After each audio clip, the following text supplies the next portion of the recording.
वंशी किसको सुनाई देती है?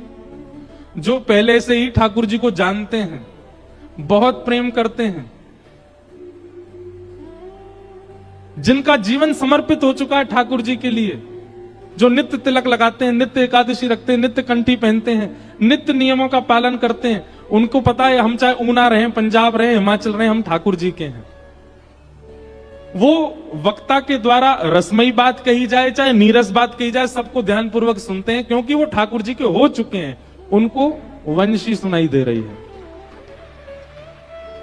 और वेणु, जिसको सुनने के बाद आप रुक ना पाओ, जिसको सुनने के बाद आप बैठ ना पाओ, जिसको सुनने के बाद आप सब भूल जाओ और आपका वश ना रहे अपने पर, तुरंत दौड़ने लगो। वृंदावन जिस दिशा में उस दिशा में दौड़ने लगे। ना तन की स्थिति रहे, ना धन की स्थिति रहे, ना लोक लाज मर्याद कुल किसी का भी स्मरण ना रहे। बस कृष्ण चाहिए, उनकी प्राप्ति करनी है, बस अब वृंदावन जाना है, उनसे मिलना है, वही मेरे सर्वस्व है। ऐसी स्थिति बन जाए तो आप वेणु सुन रहे हैं।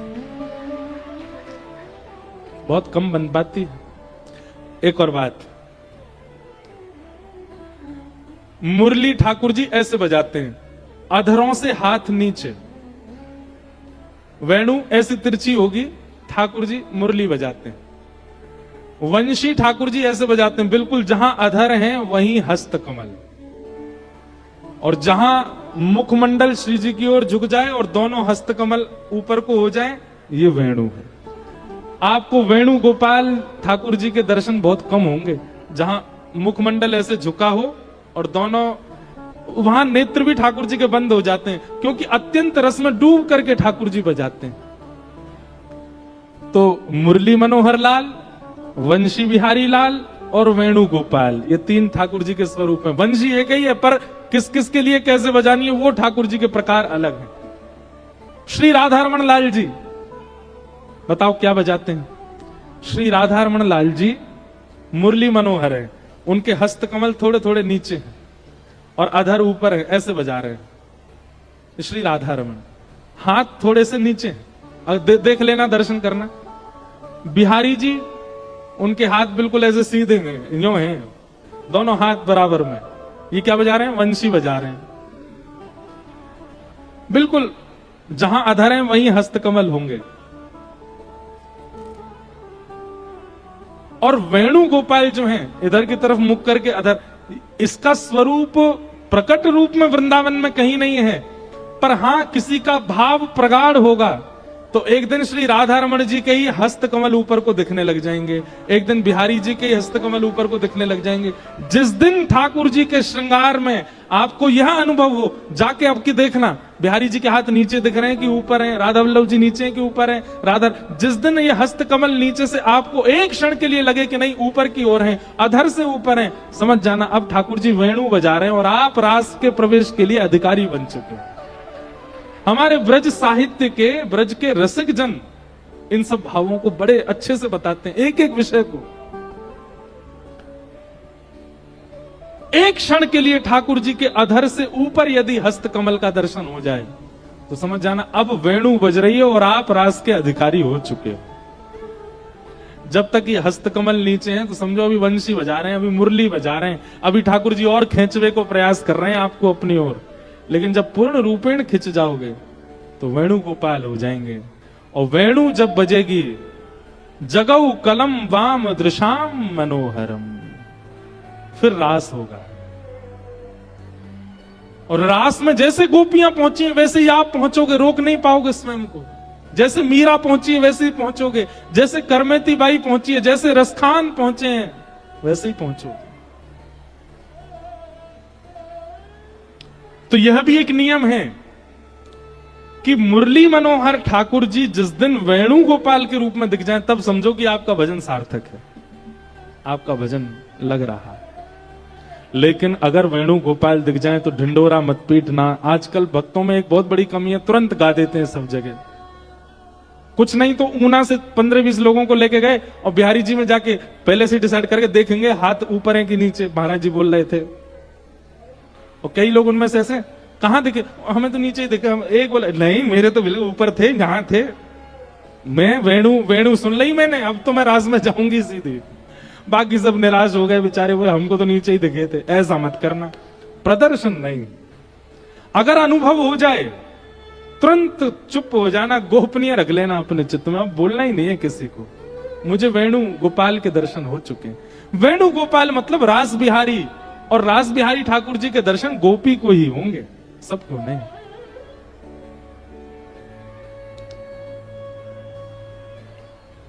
गोपियां सब दौड़ी, वेणु सुनते ही रोक नहीं पाई स्वयं को, दौड़ने लगी। जैसे ही पहुंची भगवान ने सबका स्वागत किया, पतिव्रता नारी के धर्म समझाने लगे, सबको वापस भेजने के लिए भगवान कई कई उपाय बताने लगे कि ये सब सुन सुना के थोड़ी डर जाएं, वापस चली जाएं। पर गोपियां डरने वालों में से नहीं थी। ठाकुर जी डरा रहे थे, तुम्हारा पतिव्रता धर्म टूट गया, अरे राम राम राम राम, अपने सास ससुर पति सबको छोड़ के आ गए।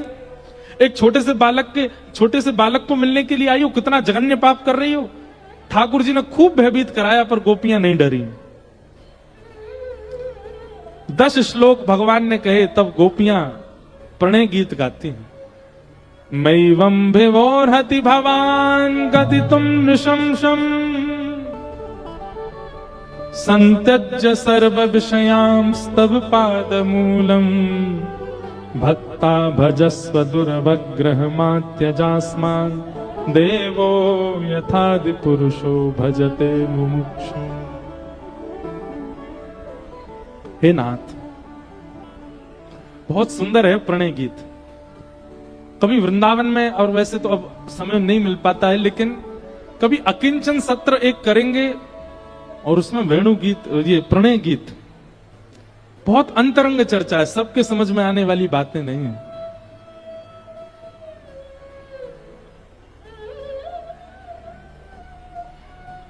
कियत पत्य पत्य सुहृदामनुवृत्तिरंग स्त्रीणां स्वधर्म इति धर्म विदात्मयोक्तम् अस्त्वेवमे तदुपदेश पदे त्वयीशो प्रेष्ठो भवांस्तनुभृतां किलि बंधुरात्मा।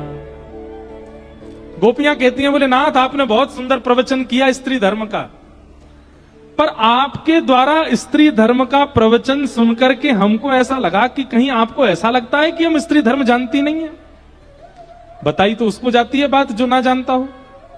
कहीं आप ऐसा तो नहीं सोच रहे कि कहीं हम पतिव्रता नारी नहीं है, हम अपने पतियों को छोड़ के पर पुरुष के पास चली आई हैं, तो कहीं आप हमको व्यभिचारिणी तो नहीं समझ रहे हो।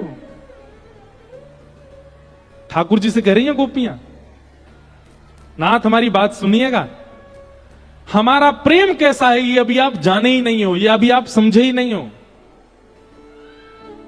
हमारा प्रेम ऐसा है, हम आपसे मिलना नहीं चाहती, हम आपको देखना नहीं चाहती, आपका स्पर्श नहीं चाहती, आपसे बातें नहीं चाहती, आपसे कुछ भी नहीं चाहती हैं। हमारी प्रेम में कोई चाह नहीं है। संसार के प्रेम में मिलन की चाह होती है, सुनने की चाह होती है, देखने की चाह होती है, बहुत कुछ की चाह होती है। हमारा बिल्कुल प्रेम ऐसा नहीं है। हमारी केवल एक चाह है, क्या? एक बार आप केवल अपने मुख से कह दो कि हमको आपने स्वीकार कर लिया, उसके बाद जीवन भर हमारी तरफ देखना भी मत, हम ऐसे ही जी लेंगे। ऐसा हमारा प्रेम है। हम बस चाहती हैं सुनना कि आपने हमको स्वीकार कर लिया है, आप हमें अपना चुके हो, आप हमारे प्रेम को स्वीकार कर चुके हो, बस ये कह दीजिए, और ये कहने के बाद आप जीवन भर के लिए हमें अकेला छोड़ दीजिए। श्री चैतन्य महाप्रभु का एक ग्रंथ का एक बहुत सुंदर श्लोक है, मुझे याद नहीं है, उसमें गोपियां कहती हैं, फिर चाहे हमें कभी मत देखना, चाहे हमारी दी हुई वस्तुओं को भी आप स्वीकार मत करना, चाहे कभी हमारी प्रशंसा मत करना, हमें सब स्वीकार है, क्योंकि हमारा प्रेम इन सब भावों में व्यवस्थित है ही नहीं। हमारा तो प्रेम केवल इतना है, ये सुनने आई है आपसे कि आपने हमको स्वीकार कर लिया। बता दीजिए, हम चली जाएंगी लौट करके, फिर कभी नहीं आएंगे। उसी भाव में हम, ये सुनने में जितना आसान लग रहा है ना, उतना ही कठिन है। हमारे अंदर प्रेम प्रकट ही इसी भाव से होता है कि प्राप्त करना है, लेकिन गोपियों के चित्त का प्रेम इस भाव से प्रकट है कि भले ही प्राप्त ना हो, बस एक बार स्वीकार ही, और कहां तक है अंत में तो गोपियां ये भी कहती हैं स्वीकार भी मत करो, छोड़ के चले जाओ, पर हमारा प्रेम तो सदा ऐसे ही रहेगा आपके प्रति। एक विलग चर्चा है, ये ऐसा प्रेम संसार में नहीं देख सकते आप कभी भी। गोपियों के उस प्रेम भाव को सुनकर के ठाकुर जी अत्यंत प्रसन्न हो गए और भगवान बोले अरे अरे अरे, हम तो आपकी परीक्षा ले रहे थे, चलो अब रास विहार करते हैं। भगवान ने रास विहार करना प्रारंभ किया। एक एक गोपी के पास अकेले श्याम सुंदर भ्रमण कर रहे हैं, पर गोपियों के चित्त में मान आ गया। आप लोग हमसे पूछेंगे महाराज जी, कहां इतना निस्वार्थ प्रेम प्रकट करने वाली गोपियां, और अचानक से कथा बदल जाती है कि गोपियों के चित्त में मान आ गया। हमें तो लगा था कि ये गोपियां मान रहित होंगी, इनके चित्त में कोई दोष नहीं होगा, तभी ठाकुर जी इनको स्वीकार कर रहे हैं। ठाकुर जी ने स्वीकार कर लिया, उसके बाद मान आ गया। ये किस बात का प्रमाण है? गोपियों के चित्त में मान शिक्षात्मक रूप से आया। ध्यान से सुनिएगा सब लोग। कई बार छोटा बच्चा होता है ना, उसको मां बोलती है उधर नहीं जाओ, उधर नहीं जाओ, वो बालक नहीं मानता, तो मां क्या करती है, उस बालक को दिखाते हुए खुद जाती है और खुद जाकर के वहां किसी वस्तु को छू के फिर ऐसे करती है, हो लग गई लग गई लग गई लग गई, तो फिर बालक डर जाता है, बोलो यहां मुझे नहीं जाना, मां को यहां पीड़ा हुई है। ठीक वैसे इसको कहते हैं शिक्षात्मक लीला। गोपियों के चित्त में मान आया नहीं है, ये शिक्षा के लिए गोपियां कर रही हैं, हम लोगों को समझाने के लिए। क्या कि भाई ठाकुर जी अगर आ गए और आप बिना गुरु कृपा, बिना गुरु आज्ञा माने अगर ठाकुर जी को प्राप्त कर लोगे, तो आपके चित्त में मान आ जाएगा कि मैंने ठाकुर जी को प्राप्त कर लिया। इसलिए गुरु आज्ञा, गुरु शिक्षा, गुरु निर्देशों का पालन करते ही जाइएगा ठाकुर जी के पास। गोपियां बोली हम बिना गुरु आज्ञा, बिना गुरु निर्देश, बिना गुरु इच्छा की हम चली आई हैं, इसलिए हमें मान आया। ये गोपियों को नहीं आया है, हमको शिक्षा देने के लिए आया है। आप मत जाना। अब यहां गुरु दीक्षा लेने की भी बात कह दूं तो कोई अतिशयोक्ति नहीं, पर गुरु दीक्षा से ज्यादा गुरु दिशा, गुरु आज्ञा मान के, गुरु दिशा लेकर, गुरु की कृपा मान करके तब ठाकुर जी के सानिध्य में जाओगे तो मान नहीं आएगा। नहीं तो आजकल सोशल मीडिया पे लोग अपने घर के ठाकुर जी के मुंह में चम्मच लगा देते हैं दूध की और वीडियो बना, देखो हमारे ठाकुर जी गोपाल जी दूध पी गए, दूध पी गए। मान आ जाता है, हमारे ठाकुर जी तो ऐसे दूध पी लेते हैं। ये मान क्यों आता है भक्ति में? बिना गुरु निर्देशन, बिना गुरु शिक्षा के अगर जाओगे तो मान आएगा। ये गोपियां शिक्षा दे रही हैं हमको। ठाकुर जी जैसे अंतर ध्यान हुए, मान आ गया गोपियों को, ठाकुर जी अंतर ध्यान हो गए, तब गोपियों ने कहा अब गुरु शरण जाओ। गुरु कौन है? श्री किशोरी जी। तब किशोरी जी की शरण में सब गोपियां गईं। हा नाथ रमण प्रेष्ठ क्वासी क्वासी महाभुज दास्यास्ते कृपणाया में सखेद शय सन्निधि। हे सुने राधिका दुलारी, तेरे द्वार का भिखारी हूं मैं, शाम का पुजारी एक पीड़ा है हमारी, हमें श्याम ना मिला, हमें श्याम ना मिला, हमें श्याम ना मिला।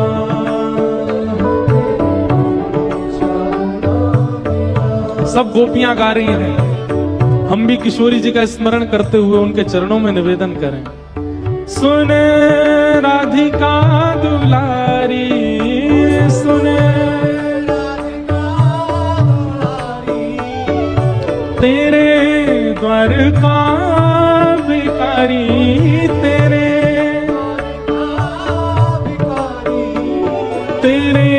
शाम का पुजारी एक पीड़ा है हमारी, हमें श्याम ना मिला, हमें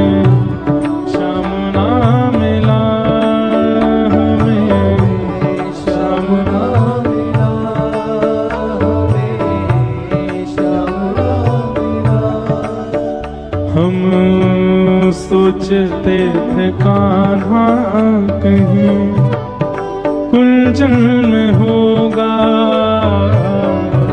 सोचते थे कान्हा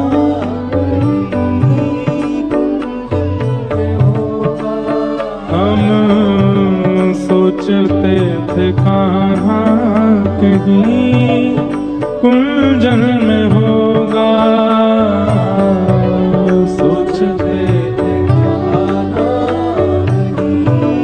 कुंजन में होगा। ओ अभी तो मिलन का हमने सुख नहीं भोगा,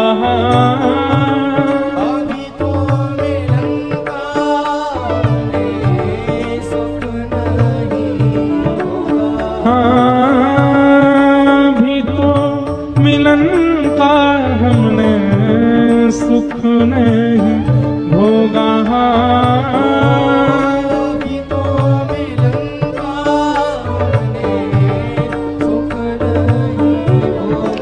सुन के प्रेम की परिभाषा, सुन के प्रेम की परिभाषा, मन में बंधी थी जो आशा,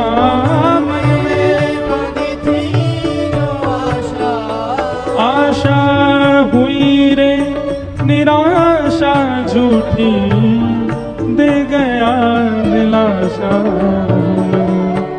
श्याम ना मिला हमें, श्याम ना मिला हमें, श्याम ना मिला, श्याम ना मिला। हे सुने राधिका दुलारी, सुने राधिका दुलारी, तेरे द्वार का भिखारी, तेरे द्वार का भिखारी, तेरे श्याम का पुजारी, एक पीड़ा है हमारी, हमें श्याम ना मिला हमें, श्याम ना मिला हमें, श्याम ना मिला हमें, श्याम ना मिला, ओ हमें श्याम ना मिला हमें, श्याम ना मिला हमें, श्याम ना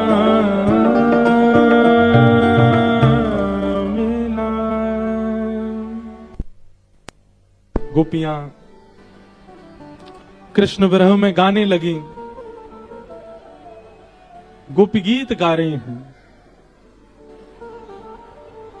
तब कथामृतम तप्त जीवनम, कभी विरीडितम कल्मषापहम, श्रवण मंगलम श्रीमदाततम, भुवि गृह्णन्ति ते भूरिदा जना। अनेक भाव गोपियों ने गोपी गीत में प्रकट किए। अंत में ठाकुर जी से कहती हैं, यत्ते सुजात चरणाम बुरुहम स्तनेषु, भीता सनई प्रियदधि महि कर्कशेषु, तेनाटवी मटसि तद्यततेन किंस्वित, कूर्पादिभिर भ्रमतिधिर भवदायु शामना। गोपियों ने गोपी गीत गाया और इस गीत के गाते ही जैसे रुरुदुस्वस्वरम राजन कृष्ण दर्शन लालसा, तुरंत ठाकुर जी ताशा माभिर्भूत सौरी स्मयमाय मुखाम्भुज, पीतांबर धरश रघवी साक्षान मनमथ मनमथ। ठाकुर जी वहीं प्रकट हो गए और प्रकट होकर के सब गोपियों का स्नेह स्वीकार किया। जितनी गोपियां थी अब ठाकुर जी ने उतने रूप धारण कर लिए और यमुना तट पर महारास किया। बहुत सूक्ष्म में मैंने सब भाव बता दिए हैं। क्योंकि विषय अभी बहुत दूर तक हमको जाना है, इसलिए हम क्रम ज्यादा विस्तार नहीं कर रहे हैं।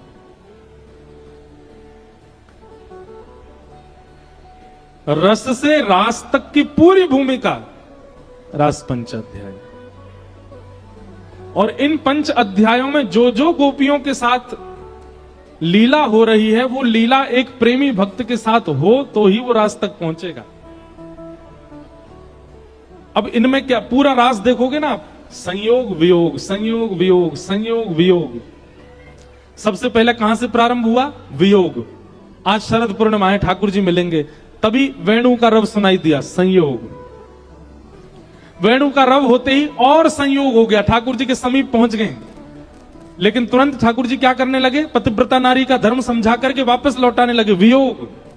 फिर गोपियों ने प्रणय गीत गाया, वह अति वियोग। फिर उसके बाद क्या हुआ? ठाकुर जी मिल गए, रास करने लगे, संयोग। पर संयोग के बाद फिर मान आया, फिर वियोग। और फिर वियोग के बाद गोपी गीत गाया, अति वियोग। और अति वियोग के बाद आया फिर संयोग। तो संयोग वियोग, संयोग वियोग, संयोग वियोग, ये चलता रहेगा। तभी आप समझो कि आप प्रेमी भक्त हो। आप केवल भक्त हो तो आपके जीवन में केवल संयोग रहेगा, वियोग नहीं आएगा। लेकिन आप अगर प्रेमी भक्त हो तो वियोग तो आएगा, और बार बार आएगा। जैसे प्यासे को एक एक बूंद पानी पिलाया जा रहा हो, ऐसा है प्रेम भक्ति का मार्ग, एक एक बूंद। पर वह एक बूंद भी ब्रह्मा के सुख को फीका कर देती है, इतना सुख है। इसलिए प्रेम भाव में प्रवेश या तो मिलेगा नहीं, मिल गया तो निकल नहीं पाओगे। अब ठाकुर जी ने अति संयोग दिया, जितनी गोपियां उतने कृष्ण बन गए। और पहले तो रास हुआ था, एक कृष्ण असंख्य गोपियां रास, लेकिन जितनी गोपी उतने कृष्ण, ये है महारास। अब ठाकुर जी महारास करने लगे। चंद्र किरण सा श्याम सलोना, दो आंखें कजरारी। चंद्र किरण सा श्याम सलोना, दो आंखें कजरारी। ठुमक ठुमक नाचे गोपियन के संग, जग का पालन हारी। ठुमक ठुमक नाचे गोपियन के संग, जग का देखो, पालनहारी। जैसे ही आप मान रहित होते हो, ठाकुर जी कैसे हो जाते हैं? जैसे ही भक्त मान रहित होता है, ठाकुर जी ऐसे हो जाते हैं। कैसे? ठुमक ठुमक नाचे गोपियन के संग, जग का पालन हारी। ठुमक ठुमक नाचे गोपियन के संग, जग का पालनहारी। रास बिहारी संग राधा सुकुमारी।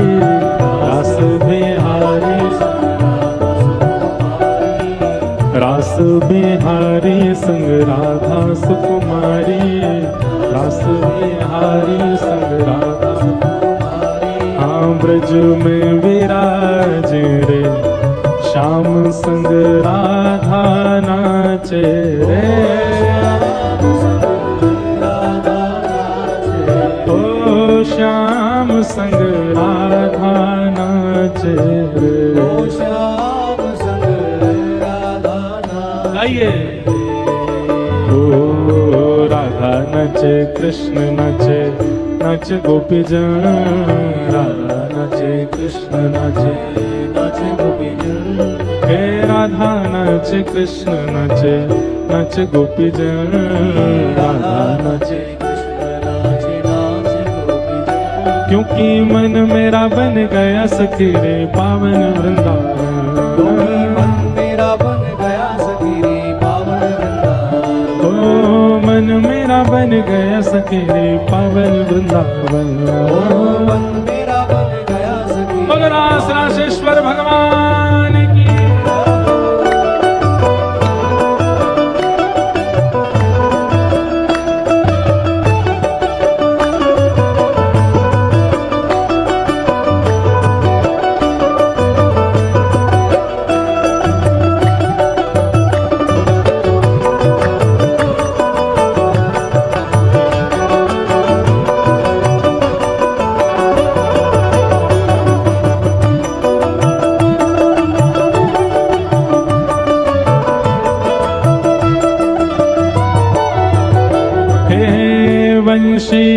पे, यमुना तट पे कान्हा रास रचावे।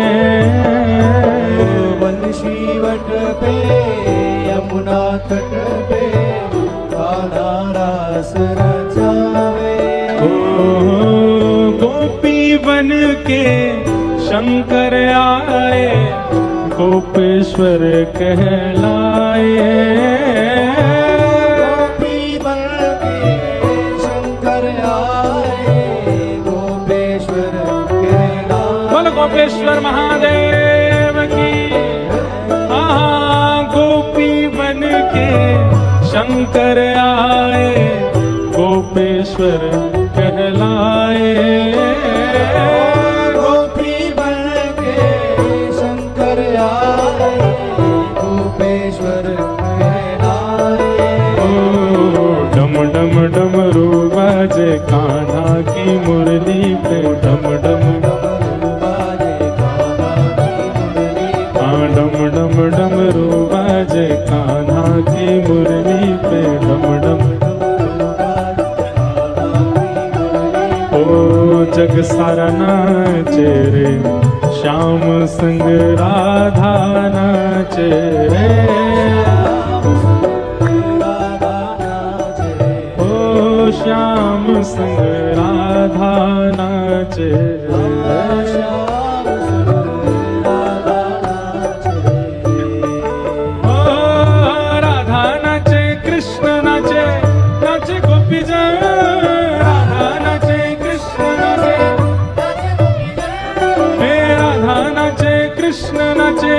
नाचे गोपी जन, राधा नाचे कृष्ण नाचे,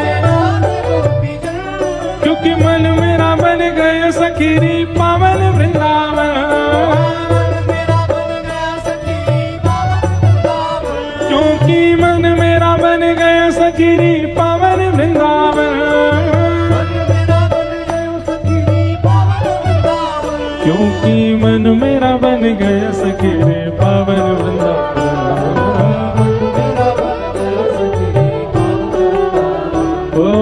मन मेरा बन गया सखीरे पावन वृंदावन।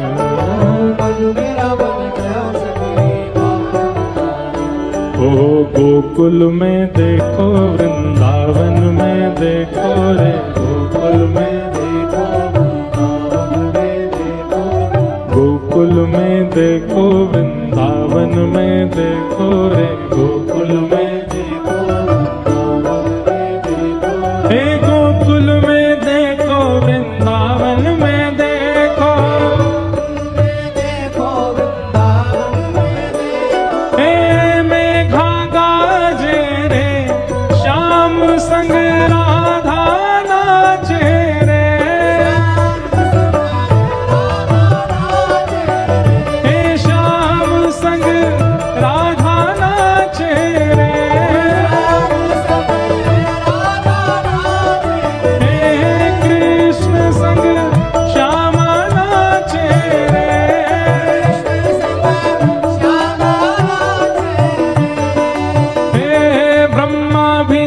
शंकर नाचे नाचे देवगण,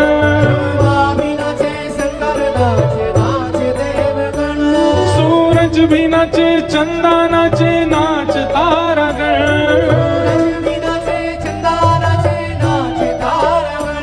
क्योंकि मन मेरा बन गया सखीरी पावन वृंदावन।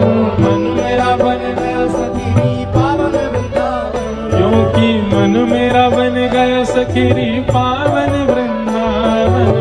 मेरा बन गया सखीरी पावन वृंदावन। हे राधा नाचे, कृष्ण नाचे, नाचे गोपी जन। राधा नाचे, नाचे गोपी जन। हे राधा नाचे, कृष्ण नाचे, नाचे गोपी जन। राधा नाचे, कृष्ण नाचे, नाचे गोपी जन। क्योंकि मन मेरा बन गया सखीरी पावन वृंदावन।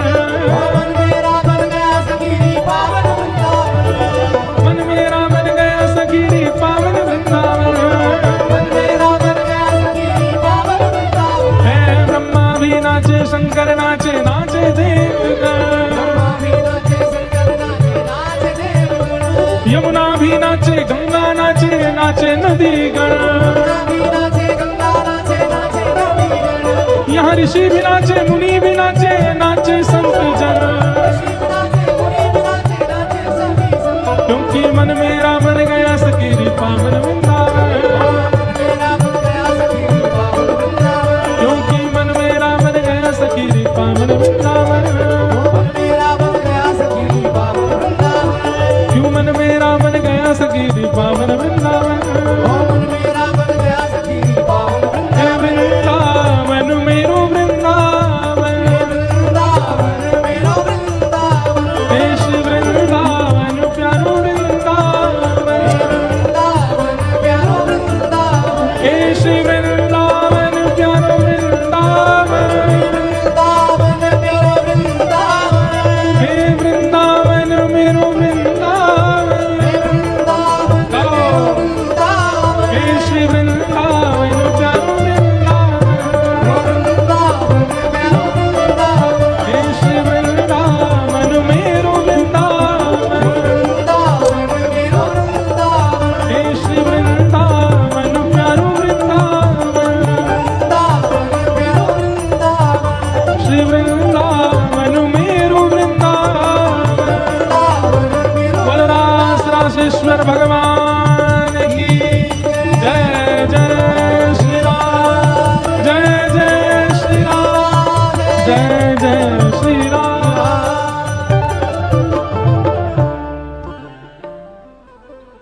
क्योंकि मन मेरा बन गया सखी रे पावन वृंदावन, क्योंकि मन मेरा बन गया सखी रे पावन। हे राधा नाचे कृष्ण नाचे, नाचे गोपी जन, राधा नाचे कृष्ण नाचे, गोपी जन। हे मन मेरा बन गया सखी रे पावन वृंदावन, मन मेरा बन गया सखी रे पावन वृंदावन। बना लो मन को वृंदावन, हमारा मन है वृंदावन, बसा लो मन में वृंदावन, बना लो मन को वृंदावन, हमारा मन ही वृंदावन, हमारा मन है वृंदावन, मन वृंदावन बने। तन तो बहुत जाता है वृंदावन, पर रास का अनुभव तब हो जब मन में वृंदावन हो। और मन में वृंदावन जिसके होगा ना, उस व्यक्ति को आप जहां देखोगे, चाहे हिमाचल में देख लो, चाहे पंजाब में देख लो, चाहे विदेश में देख लो, वो जहां जाएगा अपने आप उसका ऑरा वृंदावन जैसा हो जाता है, जिसके चित्त में वृंदावन होगा। इसलिए मन वृंदावन बने तो रास बिहार होगा। जब तक तन वृंदावन जा रहा तब तक रस का अनुभव होगा। जिस दिन मन में वृंदावन, उस दिन रास बिहार हो जाएगा। रास बिहार की कथा सुनाई गई। अब हम क्रमशः, आप सब लोग बस सुन लीजिए, अब कथा क्रम पूरा कर देते हैं। भगवान ने आगे युगल गीत आता है। युगल गीत में भी बहुत सुंदर सुंदर ठाकुर जी के रूपों का वर्णन किया गया है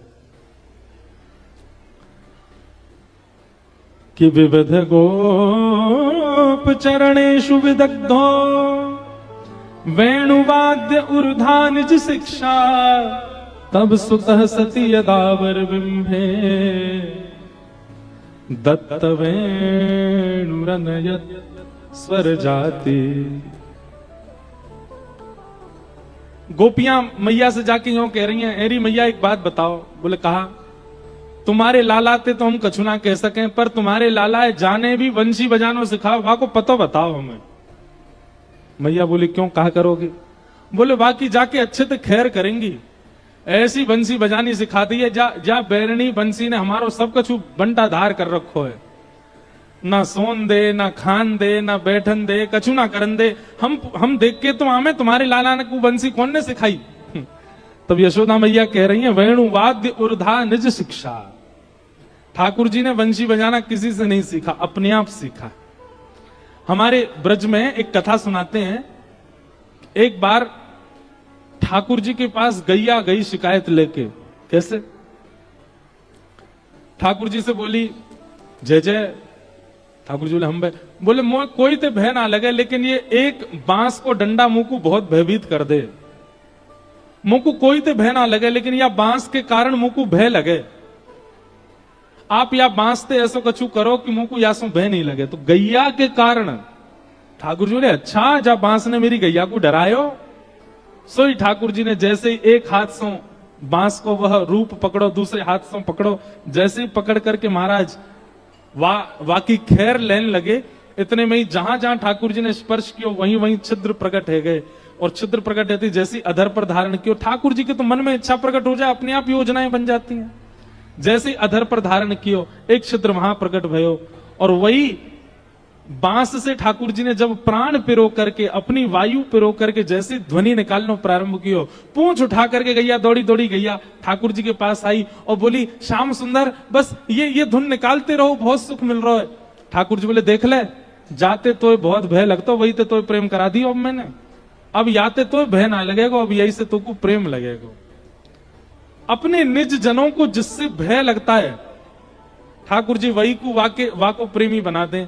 तो वंशी का एक प्रकार से हमारे ब्रज साहित्य की माने तो निर्माण भी ठाकुर जी ने ही किया है, और जाको निर्माण स्वयं ठाकुर जी ने किया तो बजानो भी स्वयं ही जाने। तो वेणु निज शिक्षा, बहुत सुंदर प्रसंग है युगल गीत का। इसमें दो दो श्लोकों में भाव है, इसलिए इसको युगल गीत कहा गया है। गोपियां एक श्लोक में प्रश्न करती हैं, फिर दूसरे श्लोक में उत्तर दे देती हैं, इसलिए इसको युगल गीत कहा। आगे कंस के द्वारा धनुर्यज्ञ किया गया। अक्रूर जी महाराज से कहा कि आप वृंदावन जाओ और कृष्ण बलराम को लेकर के आओ। नारद जी ने पढ़ा लिखा दिया था। अक्रूर जी महाराज वृंदावन गए और वृंदावन जाकर के नंद यशोदा को बताया कि महाराज कंस धनुर्यज्ञ कर रहे हैं और उस धनुर्यज्ञ में आपके बालकों को उपहार देना चाहते हैं, इसलिए इनको मथुरा भेजो।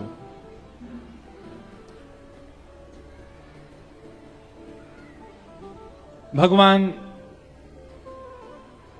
मचल गए मथुरा जाने के लिए, क्योंकि यही एक उपाय है मथुरा जाने का, और तो जा नहीं सकते। ब्रजवासी अगर कह दें कि ठाकुर जी वृंदावन छोड़ना नहीं, तो ठाकुर जी जाएंगे नहीं। लेकिन ठाकुर जी ने ऐसी जिद करी, थोड़ी मचल गए, तो मैया भी मान गई। ठीक है लाला परसों आ जाइए। बोला हाँ मैं आ जाऊंगा। और श्री ठाकुर जी मथुरा प्रस्थान कर गए। ब्रजवासी सब बाट निहारते रहे, देखते रहे, ठाकुर जी लौट करके नहीं आए। मथुरा जाकर के भगवान ने कुबलिया पीड़ हाथी का उद्धार किया, कुब्जा का उद्धार किया, दर्जी का उद्धार किया, धोबी का उद्धार किया, अनेक माली का उद्धार किया। सबकी कथाएं बताई गई। रणभूमि में प्रवेश करने से पूर्व ठाकुर जी ने धनुष भंजन किया। महादेव के द्वारा एक धनुष प्रदत्त था कंस को, और कंस ने कहा था कि इस धनुष को जो तोड़ेगा वही तुमको मारेगा। भगवान ने जाकर के उस धनुष को तोड़ दिया। धनुष क्या है बंधु? अभिमान। जब तक ये बचा हुआ है तब तुमको लगेगा कि तुमको कोई हरा नहीं सकता, लेकिन जिस दिन तुम्हारा मान तोड़ने वाला आ जाएगा उसी दिन तुम्हारा नाश प्रारंभ है। जिसकी क्रिया से, जिसकी उपस्थिति से, जिसके वचनों से आपका मान टूटने लग जाए, समझ जाना वही उद्धार करेगा आपका, नेगेटिव वे में भी पॉजिटिव वे में भी। किसी संत की वाणी सुनकर के आपका मान टूटने लग जाए तो भी समझ जाना यही उद्धार करेंगे हमारा, इन्होंने हमारा मान तोड़ दिया। और पॉजिटिव वे में, नेगेटिव वे में अगर कोई संत नहीं है, कोई व्यक्ति आपसे ज्यादा श्रेष्ठ बन के आपका मान तोड़े, तो समझना वही आपको, आपके मान के कारण आपको, आपका उद्धार करेगा। मान तोड़ने वाला ही उद्धार करता है। भगवान ने मान तोड़ दिया। कंस घबरा गया, अब मेरी मृत्यु आ गई। भीतर प्रवेश करके भगवान ने बड़े बड़े मल्लों को मारा, और मल्ल युद्ध करने के बाद महाराज कंस के ऊपर, जहां 50 सीढ़ी ऊपर सिंहासन पर बैठे थे, एक छलांग मार करके ठाकुर जी पहुंच गए उसके पास। और विशाल विकराल स्वरूप था कंस का। छोटे से हमारे साथ 11 वर्ष के ठाकुर जी हैं। ठाकुर जी ने दोनों भुजाओं से कंस को उठाया और उठा करके ऐसे नीचे फेंक दिया जैसे कोई बालक रुई उठा लेता है, ऐसे ठाकुर जी ने उठा करके नीचे पटक दिया। सब मथुरा वाली लोग पहले तो हक्का बक्का रह गए, ये कैसे हो सकता है। लेकिन ठाकुर जी ने जैसे ही पादप प्रहार किया कंस के वक्ष पर, और कंस ने इस पर कोई प्रतिक्रिया नहीं की, तो सबको विश्वास हो गया कि अब ये मर गया। तब सबने खूब ताली बजाई, ठाकुर जी को अपनी गोद में उठा लिया, नाचने लगे, उत्सव मनाने लगे। कंस मर्दन गोपाल की जय। खूब उत्सव मनाया। ठाकुर जी ने कारागृह में जाकर के देवकी मैया वसुदेव जी को मुक्त किया। तत्पश्चात उग्रसेन नाना जी को राज्य गद्दी पर बिठाया, कंस के पिताजी को, और भगवान स्वयं सांदीपनि गुरुकुल अध्ययन के लिए चले गए। सांदीपनि उपाध्याय के यहां अध्ययन करने पर भगवान को सुदामा नाम के मित्र प्राप्त हुए। भगवान कुछ दिन अध्ययन के बाद लौटे। ब्रज की बहुत याद आ रही थी। उद्धव जी को भेजा, जाओ ब्रजवासियों की सुध लेकर के आओ। उद्धव जी महाराज ज्ञान के अग्रगण्य थे, ज्ञानी बहुत थे। वृष्णि नाम प्रवरो मंत्री कृष्णस्य दयित सखा शिष्यो बृहस्पतिर साक्षात उद्धवो बुद्धि सत्तम। उद्धव जी महाराज बहुत तीव्र बुद्धि वाले थे, लेकिन उनके चित्त में प्रेम नहीं था, भक्ति नहीं थी। भगवान ने उद्धव को ही चुना। अब देखो यहां एक बहुत समझने वाली बात है। ठाकुर जी चाहते तो अक्रूर जी को भेज देते, अक्रूर जी तो पहले जा भी चुके थे वृंदावन। ठाकुर जी चाहते तो बलराम जी को भेज देते, किसी और को भेज देते। उद्धव को ही क्यों चुना? क्योंकि उद्धव के पास ज्ञान की जड़ता है, और जड़ को चैतन्य प्रेम बनाता है। भगवान चाहते हैं कि द्वारिका लीला में मुझे किसी ना किसी रूप में ब्रज का दर्शन हो।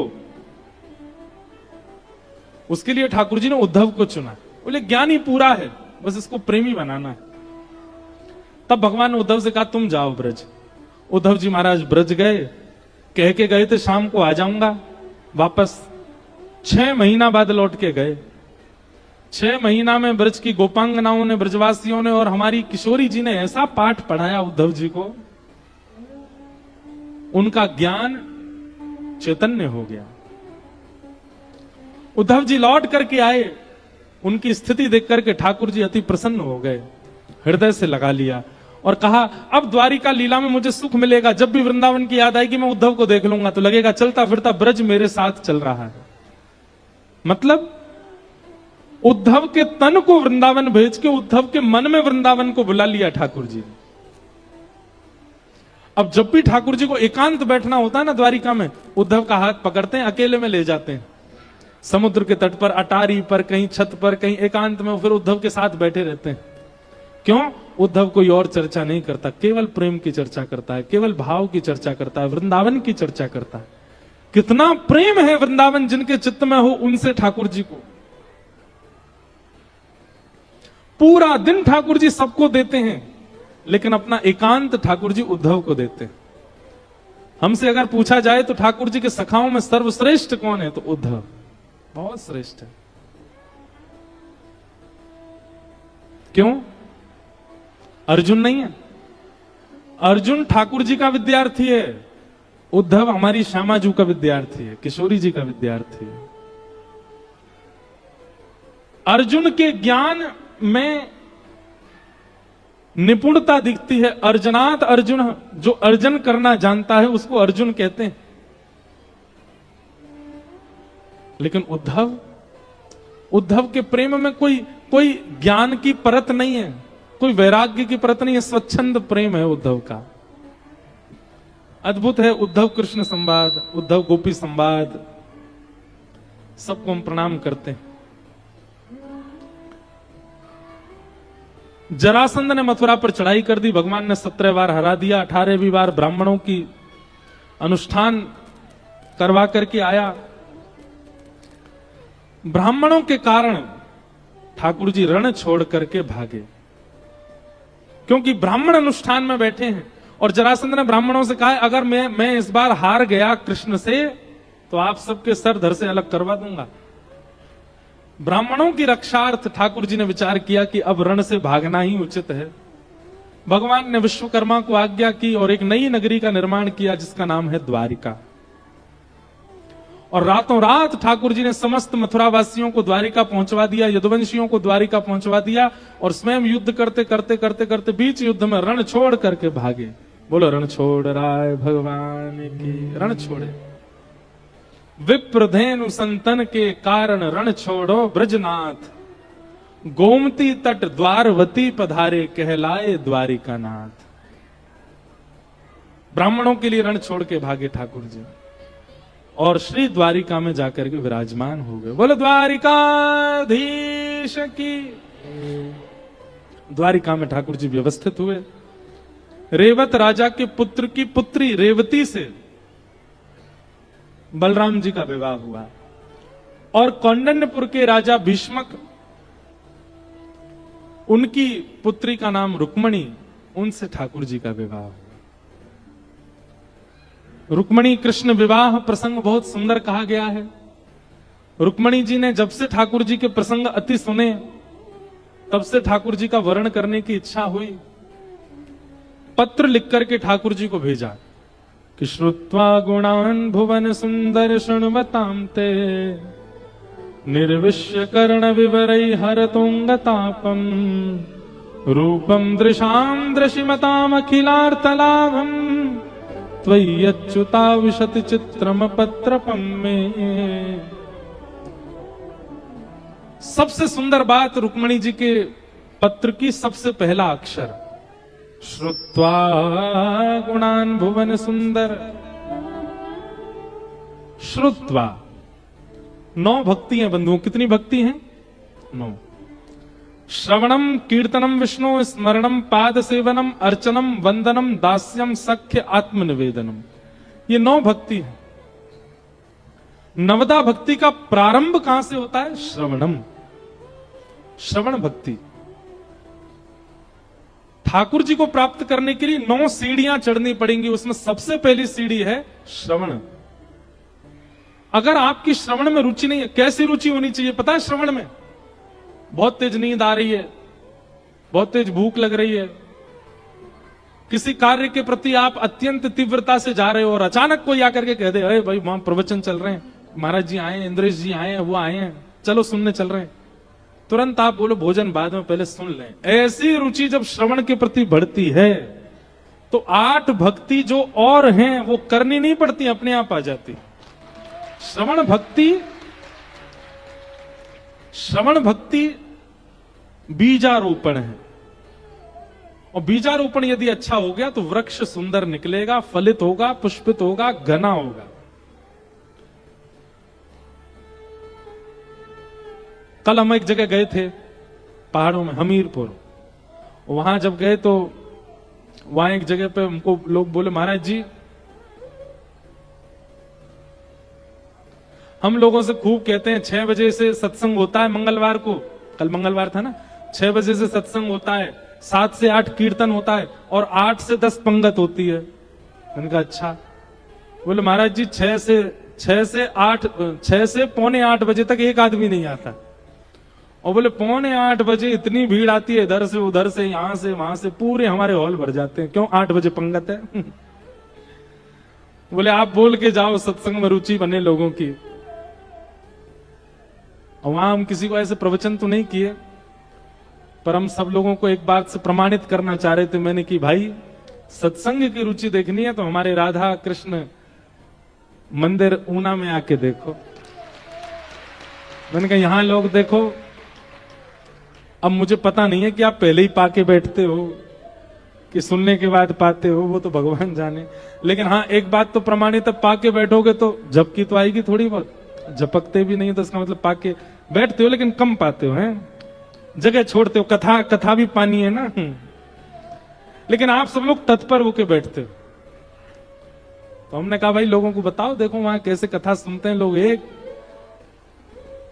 भले बीच में कुछ लोग उठते हैं, उठ के जाते हैं, लांगते फलांगते हुए चले जाते हैं। अब किसकी क्या मजबूरी हमको क्या पता, पर रुचि तो है कथा के प्रति ऊना वालों में, इसलिए ऊना वाले श्रेष्ठ हैं, धन्य हैं। हमारे महाराज जी का परिकर भी बहुत बढ़िया है, सब सुनने वाले श्रोता हैं, बस समझ में नहीं आता होगा लेकिन सुनते हैं। और तत्परता रखते हैं। सर्दियों में हमको पंखा कूलर की आवाज बहुत आती थी, वो गर्मियों में जब कथा करते थे, हमने की सर्दियों में करेंगे तो ये झालरों की बहुत आवाज आई है, ये झर्र होती थी, मैं कहती परसा हो रही है क्या ऊपर से। और फिर पंगत वालों की आवाज भी तो थी, लेकिन ठीक है, आनंद आया खूब।